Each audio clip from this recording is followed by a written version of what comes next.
आज की वीडियो में हम जानेंगे कि फाइन मोटर स्किल्स क्या हैं, इनको कैसे डेवलप किया जा सकता है और इनको डेवलप करने के फ़ायदे क्या हैं और अगर इनकी डेवलपमेंट प्रॉपरली नहीं हो रही तो उसके नुकसानात क्या हैं। So let's start. बिस्मिल्लाहिर्रहमानिर्रहीम, अस्सलामु अलैकुम friends, welcome to my channel the learning planet. तो चलिए सबसे पहले हम ये देखते हैं कि फाइन मोटर स्किल्स क्या हैं। फाइन मोटर स्किल्स किसे कहते हैं? First of all, fine motor skills ये वो स्किल्स जिनकी मदद से बच्चे अपने हाथों के छोटे पट्टों को इस्तेमाल करते हैं, यानी कि अपनी हथेली को, उंगलियों को और अंगूठे को इस्तेमाल करते हैं किसी चीज़ को पकड़ने के लिए या छोटे मोटे काम करने के लिए, जैसे बटन खोलना, जूतों के तस्मे बांधना, बैग की जिप को क्लोज करना या ओपन करना, पेंसिल से स्क्रिबलिंग करना।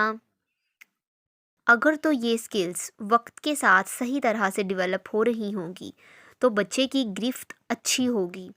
टॉयज़ के साथ खेलते हुए, लिखते हुए, ड्रॉ करते हुए, ड्रेस या जूता पहनते हुए, कलरिंग करते हुए और बहुत सी चीज़ों के लिए उसकी परफेक्ट ग्रिप बन जाएगी।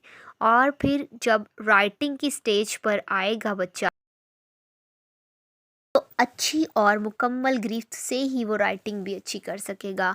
कलरिंग और ड्राइंग में भी उसको अच्छी महारत होगी। अगर फाइन मोटर स्किल्स सही तरह से डेवलप नहीं हो रही होंगी तो बच्चे की गिरफ्त नहीं होगी। इमेच्योर पेंसिल ग्रिप की वजह से राइटिंग में बहुत सी प्रॉब्लम्स आएंगी उसको।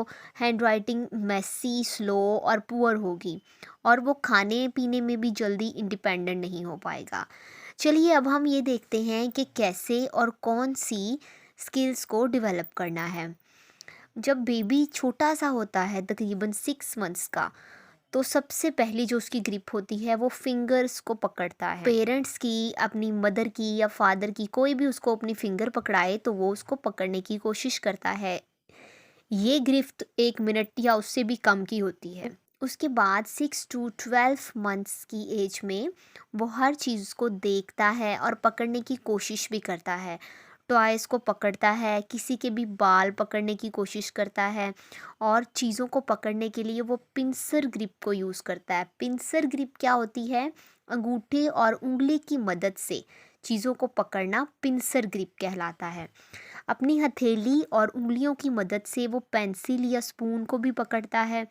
फिर जैसे ही बच्चा 1 साल का हो जाता है तो 1 साल से 1.5 साल के अरसे में, 1 से 1.5 साल की उम्र तक वो क्या क्या काम खुद कर सकता है।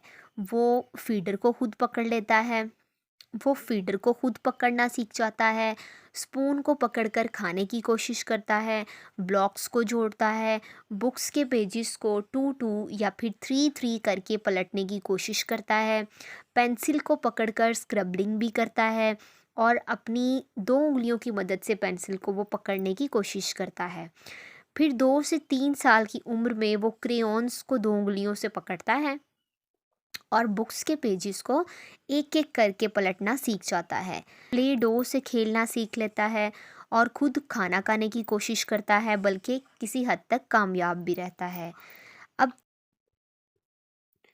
3 से 4 साल की उम्र में बच्चा लेटर्स, नंबर्स, लाइंस और शेप्स को कॉपी में ड्रा कर सकता है। उसके अलावा वो अपनी शर्ट के बटन खोल सकता है, बंद कर सकता है, खुद से कपड़े पहनना सीख जाता है। उसके बाद 4 से 5 साल की उम्र में बच्चा बेसिक शेप्स को ड्रॉ कर सकता है, उसकी राइटिंग में इम्प्रूवमेंट आ जाती है, वो कलरिंग अच्छे से कर लेता है। 5 से 6 साल की उम्र में बच्चा ग्लू को यूज़ करके पेस्ट एक्टिविटीज़ अच्छे से कर सकता है। 3 फिंगर्स की मदद से पेंसिल को पकड़ना सीख जाता है, उसकी पेंसिल पे ग्रिप बहुत अच्छी हो जाती है, कलरिंग एक्टिविटीज़ भी वो अच्छे से कर लेता है और लाइंस के अंदर रहते हुए वो बेसिक शेप्स को भी ड्रॉ करना सीख जाता है और लिखना भी सीख जाता है। उसके अलावा वो खुद से खाना खा सकता है और बहुत से काम वो खुद से करना सीख जाता है। अब हमने ये तो डिस्कस कर लिया कि किस एज में बच्चा क्या कुछ सीखता है। अगर इसी तरह से उसमें डेवलपमेंट नहीं आ रही तो उसकी फाइन मोटर स्किल्स डेवलप नहीं, तो उसकी फाइन मोटर स्किल्स सही से डेवलप नहीं हो रही, वो नॉर्मल बच्चों से थोड़ा लेट है। तो अब हमने कुछ एक्टिविटीज़ करवानी है, और इन एक्टिविटीज़ को हमने वक्त गुजरने के साथ साथ, जैसे जैसे बच्चे की उम्र ज़्यादा होती जाएगी, बच्चा बड़ा होता जाएगा, इन एक्टिविटीज़ को हमने कॉम्प्लिकेटेड करते जाना है। स्टार्टिंग में हमने जस्ट बहुत सिंपल सी एक्टिविटीज़ करवानी है बच्चों को, बहुत इजी सी एक्टिविटीज़ करवानी है। फॉर एग्ज़ाम्पल हमने एक बाउल में बटन्स या छोटे छोटे बॉल्स लेने हैं, जो भी आपके घर में चीज़ अवेलेबल हो तो वो आप ले सकते हैं, जिनको बच्चा अपनी 2 फिंगर्स से पकड़ सकता हो। फिर हम बच्चे से बोलेंगे कि वो 1 बाय 1 उठाकर एक बाउल से दूसरे खाली बाउल में शिफ्ट करता जाए। इससे बच्चे की पिंसर ग्रिप अच्छी होगी, यानी 2 उँगलियों से, अंगूठे और उँगली की मदद से वो चीज़ को पकड़ना सीख जाएगा। ये हमने एक्टिविटी बच्चे को स्टार्टिंग में करवानी है। फिर हम कोई भी ज़िप वाला बैग बच्चे को दे सकते हैं कि ज़िप को ओपन क्लोज़ करे, ये एक्टिविटी हम बार-बार करवा सकते हैं। हम बच्चे को क्रेयॉन्स पकड़ा सकते हैं और एक उसको खाली पेज या कोई शीट दें उसको, कि वो उस पर जो कुछ चाहे लिखे, स्क्रैबलिंग करे, चाहे लाइन्स लगाए। उसका क्रेयॉन्स पकड़ने का अंदाज़ जो भी हो, लेकिन उसकी ग्रिप होगी तो ही वो कुछ लिख पाएगा। इसके अलावा हम एक ड्रॉपर ले सकते हैं, जिससे हम छोटे बच्चों को सिरप पिलाते हैं। एक बाउल में पानी लेकर उसमें फूड कलर मिक्स करें और बच्चे से बोलें कि वो ड्रॉपर में पानी भरे और वही पानी फिर वो खाली बाउल में गिरा दे। इस तरह से भी उसकी ग्रिप अच्छी होगी, उसकी एनर्जी लगेगी इस काम में, पानी को भरने और निकालने में। इसके अलावा हम छोटे छोटे क्लिप्स जो हम कपड़ों को सुखाने के लिए तार पर लगाते हैं, इस्तेमाल करते हैं, वो भी हम बच्चों को दे सकते हैं कि इन क्लिप्स को खोलकर कहीं भी अटैच करें, लगाएं, पेपर बोर्ड वगैरह पर या किसी बुक पर। फिर हम बच्चे को उसकी शर्ट के बटन खोलने और बंद करने का बोल सकते हैं। जब बच्चा ज़रा बड़ा हो जाए तो फिर हम उसको सीज़र का यूज़ सिखा सकते हैं, लेकिन ये ज़रा रिस्की है, बच्चे के पास बैठकर करवाया जाए तो बेहतर है। ये तमाम एक्टिविटीज़ बहुत ज़्यादा यूज़फुल होंगी बच्चे के लिए। अब हमने नेक्स्ट वीडियो में बच्चे को राइटिंग स्टार्ट करवानी है।